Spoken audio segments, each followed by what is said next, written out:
ከብዙ ትዳር ፍቺ ጀርባ ካሉ ምክንያቶች መካከል አንደኛው ደስተኛ የወሲብ ህይወት አለመኖሩ ነው።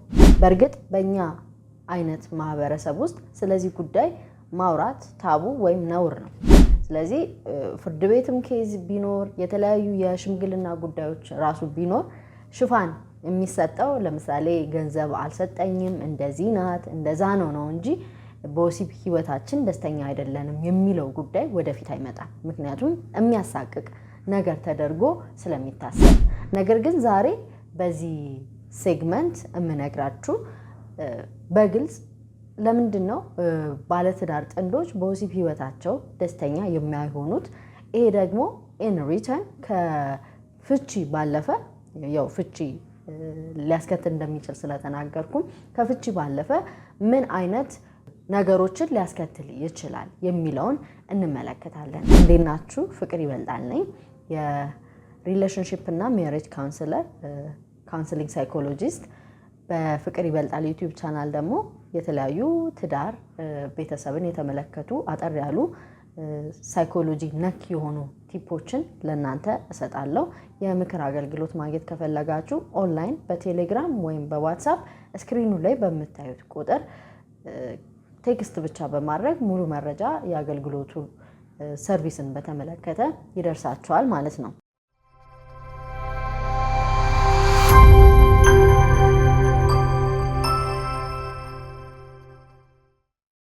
ሰው በወሲብ ህይወቱ ትዳሩ ውስጥ ለምንድን ነው ደስተኛ የማይሆነው? በምን ምክንያት ነው? በወሲብ ዲሳቲስፋይድ መሆን አለመርካት፣ ወይም ደግሞ በቃ ሀዘንተኛ የሆነ የወሲብ ህይወታችን ጥሩ አይደለም ወይም ደግሞ በቃ ደስተኛ መሆን ካቆምኩ ቆየው የሚባልበት ምክንያቱ በምንድን ነው? አንደኛ ልንገራችሁ፣ ኮሚኒኬሽን ችግር ባይዘዌ እኔ ሁሌ እናገራለሁ። በጣም the top 5 reasons one of the top 5 reasons ሰዎች ከሚፋቱባቸው ምክንያቶች መካከል አንደኛው እንደው ኮሚኒኬሽን ነው። እኔ በስራዬ ከሚያጋጥመኝ የአብዛኛው የትዳር ችግር በወሲብ ለመግባባት ወይም ደስተኛ ለመሆንም ይሁን የቺቲንግ ጉዳይ ይሁን የገንዘብ ጉዳይ ይሁን በጣም ቤዚክ ሩት ኮዙ ብዬ የማስበው የብዙዎቹ ኮሚኒኬሽን ወይም የተግባቦት ችግር ነው። ኮሚኒኬሽን ሰፊ ነው። ከዚህ ቀደም ቪዲዮ ሰርቻለሁ፣ እሱን ተመልከቱት። ግን ራሱ አለመግባባት በራሱ ደግሞ በወሲብ ህይወት ላይ ተጽዕኖ ሊያመጣ ይችላል። የወሲብ ህይወት ደስተኛ አለመሆን በራሱ ደግሞ መግባባት ላይ ወይም ደግሞ ኮሚኒኬሽን ላይ የሚያመጣው ተጽዕኖ አለው። ስለዚህ ሁለቱ ይመጋገባሉ። ምክንያቱም ወሲብ ሜካኒካል ነገር አይደለም። ይሄ የጉልበት ስራ አይደለም። በጣም ሜንሊ አእምሮን የሚጠይቅ ሰላም የሚጠይቅ አታችመንቱ ወይም ደግሞ አትራክሽኑን የሚጠይቅ ነገር ነው። መሳሳቡን፣ መፈላለጉን ያ ሰው እንደሚያስብላችሁ እንደምታስብልህ ስታውቀው የበለጠ ደስተኛ ሆናችሁ የምታደርጉት ነገር ነው። ነገር ግን ኮሚኒኬሽን ላይ ችግር ኖሮ ጋፕ እያለ ደስተኛ የወሲብ ህይወት ለመምራት በጣም ከባድ ነው የሚሆነው። አንደኛ ሚስ ኮሚኒኬሽን ሲኖር ወይም ደግሞ ኮሚኒኬሽን ጋፕ ሲኖር አንዱ አልደመጥም ብላችሁ ታስባላችሁ፣ አንደርስታንድ አያደርገኝም ብላችሁ ታስባላችሁ። ኢቨን ምን እንደሚያስደስታችሁ ምን እንደምትጠሉ እንኳ አጋራችሁ አንደርስታንድ ለማድረግ ለመረዳት እየከበደው ነው የሚመጣው። ይሄ ሆነ ማለት ደግሞ ቀጥታ የወሲብ ህይወታችሁን ይጎዳል። አፕሪሺየት በማትደረጉበት በማትመሰገኑበት ምስጋና ባይዘው ዝም ብሎ ቃላት መደርደርን አይደለም። ሰው ሲመሰገን ኦኬ ኖቲስ ታደርገዋለሽ ለካ የምሰራውን ነገር ታየዋለሽ ለካ ኦኬ ይገባታል ለካ ኦኬ ታየኛለሽ ለካ የሚለው ትርጉም ነው ያለው። you see for granted እንዳልያዛችሁት ያንን ሰው በእጅ የያዙት ወርቅ ከመዳብ እኩል ነው እንደሚባለው እንዳልሆነ ትረዳላችሁ። ስለዚህ ኮሚኒኬሽን ላይ ግን ከፍተኛ የሆነ ችግር ሲመጣ መግባባት ሲሳናችሁ፣ ለመደማመጥ ስትቸገሩ፣ ለማሸነፍ ኮምፒት ማድረግ ስትጀምሩ እንደነገርኳችሁ ሴክስ በዋነኝነት የአእምሮ ጉዳይ ነውና በቃ አንደኛው ወገን ወይም ደግሞ ሁለቱም ደስተኛ ወደ አለመሆን ምክንያቱም ፍላጎታችሁም አይታወቅም፣ ምን እንደሚያስደስታችሁ ምን እንደምትጠሉ አይታወቅም። ከዛ ደግሞ ራሱ የሴክስ ጉዳይ ሜካኒካሊ የአካል እንቅስቃሴ ወይም ደግሞ ዝም ብሎ ስፖርት ነው የሚመስለው። አታችመንት የሚጠይቅ ኢንቲሜሲ የሚጠይቅ መቀራረብ፣ መፈቃቀር መተሳሰብ የሚጠይቅ ነገር just ለደንቡ ያህል ለወጉ because እንዴ ባልና ሚስት ነን እንዴ ግዴታዬ ነው በሚል ወደዛ ያመራል ማለት ነው። ስለዚህ ኮሙኒኬሽን ላይ ችግር እየመጣ በሄደ ቁጥር in return የወሲብ ህይወታችሁ ላይ ችግር እያመጣ ነው የሚሄደው ማለት ነው። ይሄ ደግሞ እንግዲህ ወደ ምን ያመራል ማለት ነው? ኮሙኒኬሽን ጋፕ ወይም ደግሞ በተግባቦት ላይ ችግር ካለ ተደጋጋሚ ግጭት፣ ተደጋጋሚ መፍትሄ ያልተበጀላቸው አለመግባባቶች ይመጣሉ። አያችሁ እየተመጋገቡ ነው የሚመጡት። ተደጋጋሚ መፍትሄ ያልተበጀላቸው ችግሮች ሲመጡ ደግሞ ኢሞሽናሊ ዲስታንስ እየሆናችሁ በስሜት እየተራራቃችሁ ትመጣላችሁ። ያ ሰው ለእናንተ ከምንም በላይ የቀረበ የሚያስብልኝ የሚራራልኝ ለኔ ክፉ የማይፈልግ ነው ብላችሁ የምታስቡት ሰው መሆን አለበት። ግን ኮሙኒኬሽን ጋፕ እየተፈጠረ ያ ነገር ያ ችግር ሳይቀረፍ ችግር በችግር ላይ እየተደራረበ ችግርን እየወለደ በጣም ቤታችሁ ውስጥ ችግሮች ሲደረደሩ ቀስ በቀስ ምንድነው ከዛ ሰው በስሜት እየራቃችሁ ትመጣላችሁ። ስለዚህ ለዛ ሰው የነበራችሁ ፍላጎት የሴክስ አፒታይት እየደበዘዘ እየቀነሰ በተለይም ደግሞ ሴቷ ላይ ምለው ወንድ ምናልባት ያን ያህል ላይቸገር ይችላል። የሴክስ አፒታይቱ ቅርብ ነው። ሴቶች ግን ኢሞሽናሊ መጀመሪያ ኮኔክትድ መሆን አለብን። በጣም ይሄ ጭንቀት ውስጥ ውጥረት ውስጥ ወይም አንፈለግም አያስብልኝም ብለን በመናስብበት ኢንቫይሮንመንት በፍጹም የሴክስ ዲዛይር የወሲብ የማድረግ ፍላጎት አይመጣም ማለት ነው። አምናሰኝ ወንድም ቢሆን ኦፍ ኮርስ አልፈለግም አታከብረኝም ብሎ በሚያስብበት አካባቢ እሱም ቢሆን to some extent distant እየሆነ ከሷ እየራቀ ነው የሚመጣው። ግን የሴቷ ደግሞ በጣም ስለሚበረታ በዚህ ጉዳይ አንድም ይሄ ነው። ሌላ በስሜት ዲስታንት እየሆኑ ሲመጡ በስሜት እየተራራቁ ሲመጡ ጥንዶቹ ምን ይመጣል? ያለመፈለግ ያለመወደድ ስሜት አይወደኝም ኦሬዲ ፍቅሩ አልቋል ወይም አታፈቅረኝም ብሎ የማሰብ አለ። ይሄ ደግሞ ሐሳብ ሲመጣ ይሄንን ሐሳብ ኢንተርቴን ማድረግ ሲጀምሩ ጥንዶቹ ደስታ ከነሱ የራቀ ይመጣል። ደስታ የራቀው ትዳር ውስጥ ደግሞ መኖር ስንጀምር ቦርደም ወይም ድብርት ውስጥ ነው የምንገባው። ድብርት ደግሞ ኢን ሪተርን ሰው ከፍቶት ደብሮት መቼም ጥሩ የወሲብ ህይወት ይኖራል ብላችሁ አታስቡ። ፍላጎት መቀነስ ይኖራል። ሚስማች ያደርጋሉ። ሁለቱም እንኳን በኩል ፍላጎታቸው ባይቀንስ ያንደኛው ኖርማል ሆኖ ያንደኛው ከፍተኛ በቃ ያለ መፈለግ ስሜት ይኖራል። ሚስማች ካለ አንደኛው ይፈልጋል ሌላኛው አይፈልግም፣ ወይም አንደኛው አይነት አንደኛው ደግሞ በፍጹም ይሄ ሲሆን ምን ያመጣል? ለሌላ ሰው በር የመክፈት ወይም ደግሞ ለቺቲንግ ቦታ ሊያመቻች ይችላል። አምናሰኝ በቂ ሪዝን ነው ይሄ በትዳር ላይ ለመማገጥ እያልኩ ሳይሆን ብዙ ሰዎች ከቤታቸው አልፎ ሌሎች ሰዎችን እንዲመኙ ከሚያደርግ ምክንያት መካከል አንደኛው በወሲብ ህይወት ደስተኛ አለመሆን ነው።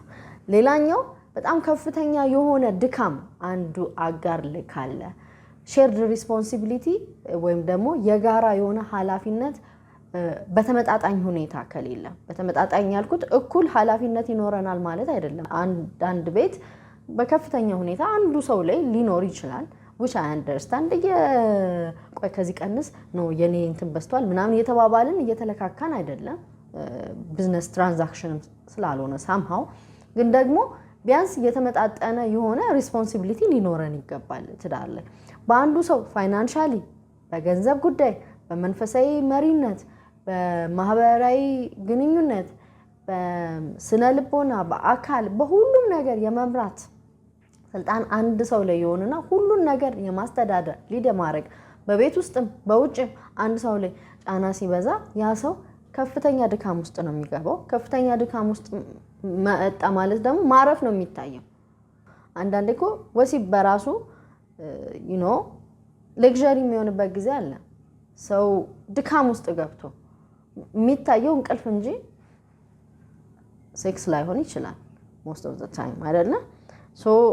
ያለመታገስ ስሜት፣ የስራ መደራረብ ወይም ደግሞ በቤት ውስጥ ባለ ጉዳይ አያግዘኝም አታግዘኝም እሷ ምን አለባት እሱ ምን አለበት የሚል ነገር ከመጣ ያ ሰው የሚያስበው ማረፍን እንጂ የሴክስ ኢንቲሜሲውን አይደለም ማለት ነው። ሌላው ደግሞ ለውጦች ለምሳሌ ልጆች ሲመጡ ልጆች ኃላፊነት ናቸው አይኖ ግን ብዙ ጊዜ የምንረሳው ልጆች ሲመጡ ሙሉ በሙሉ 100% አቴንሽን ለነሱ ይሆንና ለትዳር አጋሮቻችን አቴንሽን ይጠፋል ማለት ነው። ስለዚህ እነሱም ፍላጎት እንዳላቸው ዲማንድ እንዳላቸው ከሴክስ ባለፈ ብዙ አይነት የመፈለግ የመከበር የመፈቀር የመንከባከብ የመደመጥ ፍላጎት እንዳላቸው እንረሳና ሙሉ በሙሉ ሃይሊ ኢንቨስትድ ልጆቻችን ላይ ስናረግ እነሱ ሎስት እየሆኑ በቃ ከኛ እየራቁ ይመጣሉ ማለት ነው። ስለዚህ ልጆች ከመጡ በኋላ ነገሮችን ባላንስ ለማድረግ መሞከር በጣም አስፈላጊ ነው። የብዙዎች ትዳር መናጋት የሚጀምረው ከልጆች በኋላ አንድ ልጅ ኦኬ ሁለተኛ በጣም ይብሳል ሶስተኛ በቃ ሌላ ታሪክ እና ያኔ ትዳሩ ለማቆየት ራሱ ብዙዎች ይቸገራሉ። ብዙ ፍቺዎች የሚመጡት ከልጅ በኋላ ነው። አይታችሁ ከሆነ በጣም ብዙ ፍቺዎች አንደኛው ምክንያት ከሴክስ ጋር ባለ ጉዳይ ራሱ ልጅ በራሱ መምጣቱ የሴክስ ላይፍን በጣም ከፍተኛ ጫና ያመጣል። ኦፍ ኮርስ ልጆች ሲኖሩ እንደ በፊቱ ላይሆን ይችላል ቢካዝ በጣም ታይት ነው የምትሆኑት ግን ስቲል ትዳር ነውና አቴንሽናችንን ኤነርጂያችንን እንደምንም ብለን አመቻችተን ለትዳር አጋራችንን ማድረግ ካልቻልን ምክንያቱም ቤት ነው ጤናማ የሆነ ኢንቫይሮንመንት ክሬት ማድረግ ካልተቻለ በርደን ጭነት ሲበዛ ቀስ በቀስ ያ ጭነት እያጎበጠ ቤቱን ወደ ማፍረስ ነው የሚመጣው። እርግዝና ለራሱ የራሱ የሆነ ችግር አለ። አራስ ቤት የራሱ የሆነ ችግር አለ። ምክንያቱም የሴክስ ፍላጎት ይኖራል። ከዛ ደግሞ በሃይማኖት አንዳንድ ሃይማኖቶች የሚከለክሉ አሉ አንዳንዶች ኦፍ ኮርስ አይከለክሉም። ነገር ግን ራሷ የሴቷ ባዮሎጂ ራሱ ሆርሞናል ፍላክቹዌሽኑ የሆርሞን ለውጡ ራሱ ለከፍ ዝቅ ማለት ነገር አለ። በጣም ፍላጎት የሚኖራት ሰዓት አለ እርግዝና ላይ በጣም ደግሞ የማትፈልግበት ሰዓት ይኖራል አራስ ቤት ተያይዞ ከዛ እሱ ደግሞ ወንዱ ላይ ጫና ይኖራል ወይም ሴቷ ላይ ጫና ይኖራል እንደ ቤታቸውና እንደ ሰው አይነት ይሄ የወሲብ ህይወታቸው ላይ ደስተኛ ወደ አለመሆን ይመጣል ማለት ነው። ሌላ በትዳር ላይ በወሲብ ህይወት ደስተኛ እንዳይሆኑ የሚያደርገው ምንድነው? ህመምም ካለ ሰው ያው ሁሌ ጤነኛ ሆነን አንኖርም አይደለ? የተለያዩ የስነ ልቦናም ሆነ የውስጥ ደዌ ችግሮች ሊመጡ ይችላሉ። የደም ስርና የልብ ለምሳሌ ልክ እንደ ሃይፐርቴንሽን የደም ግፊት የስኳር ችግሮች ካሉ የነርቭ ችግሮች ካሉ የወሲብ ህይወት ላይ ከፍተኛ ተጽዕኖ ሊያመጡ ይችላሉ። ህመም ፕሪቨንት የምናረጋቸው አሉ የምንከላከላቸው አሉ። አንዳንዱን ደግሞ በቃ ጄኔቲክስም ሆኖ በዘርም የሚመጣ ነገር ስላለ እሱን እንዴት ነው ማኔጅ የምናደርገው? በጣም መነጋገር ያለብን ይመስለኛል። የስነ ልቦና ህመሞች አሉ። ለምሳሌ ሰው ድብርት ውስጥ ሲገባ ወይ ድባቴ ውስጥ ገብቶ ወሲብ ህይወት በጣም ከፍተኛ ችግር ውስጥ ከሚገቡ ነገሮች መካከል አንዱ ይሄ ነው። ሰው ዲፕሬሽን ውስጥ በጣም አስቸጋሪ ሁኔታ ውስጥ ነው የሚገባው።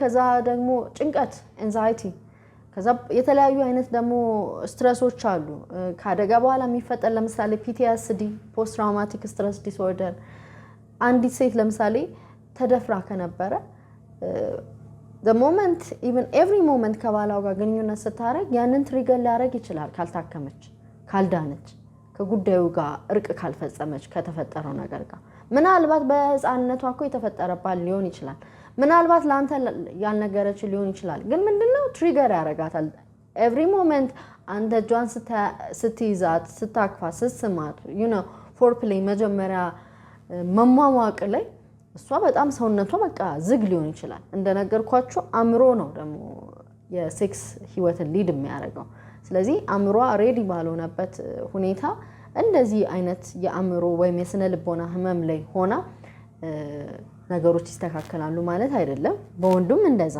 ያው አደጋም ሲያጋጥም አንዳንዴ ፊዚካሊ የሆነ ችግር ሊያጋጥም ይችላል የሴክስ ፐርፎርማንስ ላይ ችግር ይኖራል እነኚህን ነገሮች በግልጽ መነጋገር ካልቻልን ብዙ አይነት ችግር ነው ጎትቶብን የሚያመጣው አሁን በወሲብ ደስተኛ አለመሆን ትዳር ውስጥ በራሱ እንደ አንድ ችግር የሚታይ አይደለም እሱ በራሱ ብዙ የሚያመጣው ችግር ስላለ ማለት ነው ምክንያቱም አለመግባባቶችን ውጥረቶችን በስሜት መራራቆችን እንደገና ጎትቶ ያመጣል እነሱም ለሱ መከሰት መነሻ እንደሚሆኑ ሁሉ እሱ ደግሞ ለተለያዩ ችግሮች መነሻ ሩት ኮዙ ሊሆን ይችላል ማለት ነው። ሶ ወሲብ ለማድረግ ፍላጎት ማጣት ወይም ፍላጎት መቀነስ ከበፊቱ በተለየ ወሲብ ላለማድረግ የተለያዩ ምክንያቶች መደርደር ለአጋር የነበረ ስሜት በጣም መቀዝቀዝ መደብዘዝ የደባልነት ስሜት አንድ ቤት የኖራችሁ የባልና የሚስት አይነት ስሜት ደባል የሆናችሁ አይነት ስሜት መሰማት ወሲብ ልክ እንደ ግዴታ ወይም እንደ በርደን የሆነ ላይ የተጫነ ሸክም አድርጎ ማሰብ ከሌላ ሰው ጋር ግንኙነት ለማድረግ ኢሞሽናሊ ራሱ መጀመሪያ እኮ ሰው እግሩ ከመውጣቱ በፊት ኢሞሽናሊ ነው ቺት የሚያደርገው ፍላጎት ማሳየት እሱን እንግዲህ የምታውቁት እናንተ ናችሁ ያ ሰው ላያውቅ ይችላል ግን በሶሻል ሚዲያ በተለያየ መንገድ ከሰዎች ጋር መጻጻፍ ሴክሹአሊ ይሄ ወሲብ ነክ በሆነ ወሬ ማለት ነው ትዳር ያለ ከዛ ደግሞ ደስተኛ ያልሆነ ሰው ወደ ፖርኖግራፊ የወሲብ ፊልም የማስተርቤሽን ራስን በራስ የማርካት ወደዛው ጉዳይ በጣም ኢንጌጅ የማድረግ ነገር ይኖራል ሶ ምንድነው ይሄ የሚያመጣው ካላችሁ ውጤቱ ቅድም መነሻ የሆኑ ለዚህ ላለመደሰታችን በወሲብ ህይወት በቃ አንሳቲስፋይድ ለመሆኑ መነሻ የሆኑ ነገሮች እንደገና በውጤቱም ይመጣሉ ኮሙኒኬሽን ላይ ችግር ያመጣል ደስተኛ ካልሆናችሁ መግባባት ይከብዳችሁ አነስተኛ ነገሮች ሳይቀሩ የመጣያ ምክንያት ይሆናሉ ህብረታችሁ ወይም አንድነታችሁ የላላ ይመጣል የባልና የሚስት ጭቅጭቅ ይበዛል በቀላሉ የሚቀረፍ ችግር ሌላ ችግር እየደረበ ያመጣል ለመቅረፍ ራሱ ለመነጋገር ራሱ አትችሉም because bonding hormone አለ ኦክሲቶሲን ሰው ወሲብ ሲፈጽም ቦንድ ያረጋል ሆርሞን አለ ይሄ አንድ እንደ ግሉ ያጣበቃችሁ ነገር በተወሰነ መጠን የመላላት ነገር ይኖራል በስሜት ተራራቃላችሁ ድብርት ውስጥ ትገባላችሁ አንሳትስፋይ ነው የምትሆኑ ይሄ ነገር ሱስ ውስጥ ሊያስገባ ይችላል ቅድም ያልጠቀስኩት በወሲብ ደስተኛ ላለመሆን ሌሎች ሪዝኖች ከበሽታም ከምንም የከፍተኛ የሆነ የፖርኖግራፊ ሱስ አንደኛው በጣም ከፍተኛ የሆነ ሱስ ውስጥ ይገባል እዛ ጋር የሚያዩን እዚህ ሊያጣ ይችላል ስለዚህ ራስን በራስ ወደ ማርካት ለወሲብ ኢን ሪተርን ትዳሩን አስቸጋሪ ሁኔታ ውስጥ ነው የሚከተው ብዙ ሰው ከፖርኖግራፊ መዳኛ መንገድ ሙሉ በሙሉ ትዳር አድርጎ ያስባል ኖ በትዳር ውስጥ የሚጀምሩ ሰዎች ብዙ እንደሆኑ አውቃለሁ ስለዚህ ከዛ ያለፈ ነው ጉዳዩ ይሄ ዲሲፕሊን ይጠይቃል እሺ ግን እንደነገርኳችሁ በወሲብ ደስተኛ አለመሆኑ በራሱ ደግሞ ወደ እነኚህ ፊልሞች ወይም ደግሞ ወደ ማስተርቤሽን ሰው ሊያመራ ይችላል ተመጋጋቢ ናቸው አንደኛው ለአንደኛው መነሻ ነው እንደገና ሪዛልት ሆኖ ወይ ውጤት ሆኖ የመጣው ራሱ እንደገና ለመነሻው ራሱ ሩት ኮዝ ሊሆን ይችላል ቫይስ ቨርሳ ነው በሁለቱም መንገድ ስለሚሄድ ስለዚህ ይሄ ነገር ደግሞ ለቺቲንግ መንገድ ይቀዳል ቺቲንግ ብቻም ሳይሆን ደግሞ መጨረሻው ትዳሩ እንዲፈርስ ቤቱ ሙሉ በሙሉ በቃ ክራክ እንዲያረግ ያረጋል ማለት ነው ስለዚህ እነኚህ ነገሮች ከሆኑ ዘንዳ ምን እናርግ ካላችሁ እኔ አሁን ችግሩን ስጠቅስ ችግሩ ከታወቀ መፍትሄ ማምጣት ቀላል ነው አይደለ አንደኛ ኮሙኒኬሽንን በተቻለ መጠን ኮሙኒኬሽን ማለት ማውራት አይደለም ማድመጥም አለው ኮሙኒኬሽን ማለት ዳያሎግ ነው ታወራላችሁ ታዳምጣላችሁ ስለዚህ ስናዳምጥ ለመረዳት ማዳመጥ ያጋራችንን ፍላጎት ለማወቅ በጣም ኢምፓቲ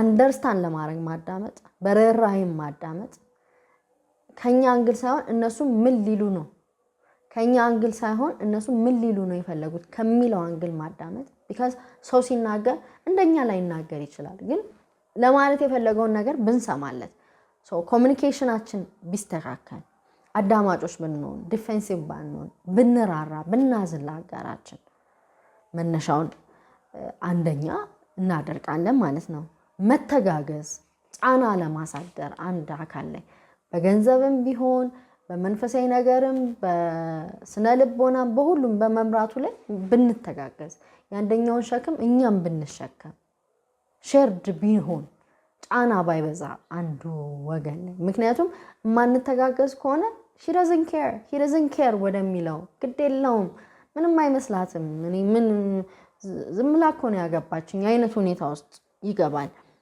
ሰው አካሉ ከደከመ ስሜቱም ይደክማል ስሜቱ ሲደክም አካሉም ይደክማል አያችሁ ምክንያቱም ፊዚካል ማኒፌስቴሽን በጣም አካላችን ሲደክም ለማሰብ ራሱ ይከብደናል ከዛ ስሜታችን ደግሞ በጣም ሲጎዳ እንደገና አካላችን ራሱ ማኒፌስት ያደርጋል ለመሮጥ ራሱ አንችልም ለመሄድ ለማውራት እንኳን አንችልም ሰው በስሜቱም ከተጎዳ ስለዚህ መተጋገዝም መልካም ነው ልጆች ከመጡ በኋላ ልጆች የራሳቸው በጣም ከፍተኛ አቴንሽን ቢፈልጉም ግን ደግሞ የትዳር አጋርን መርሳት የለብንም በእጅ የያዙት ወርቅ ከመዳብ እኩል ነው እንዳይሆንብን ካጣናቸው በኋላ እንዳይገባን እያሉ ነገሮችን ፊክስ ለማድረግ መሞከር ጥሩ ነው ግልጽ ውይይት በጣም ጥሩ ነው አይኖ የኛ ጉዳይ ወደ ሴክስ ሲመጣ የሚለጠፍልን ስም አለ አቃለሁ ይሄንን እንኳን ሳወራ ምን አይነት ስም ሊወጣ እንደሚችል አቃለሁ ከዚህ ቀደምም ስለማቀው ግን ቤት ማዳን ጀነሬሽን ማዳን ነውና በተቻለ መጠን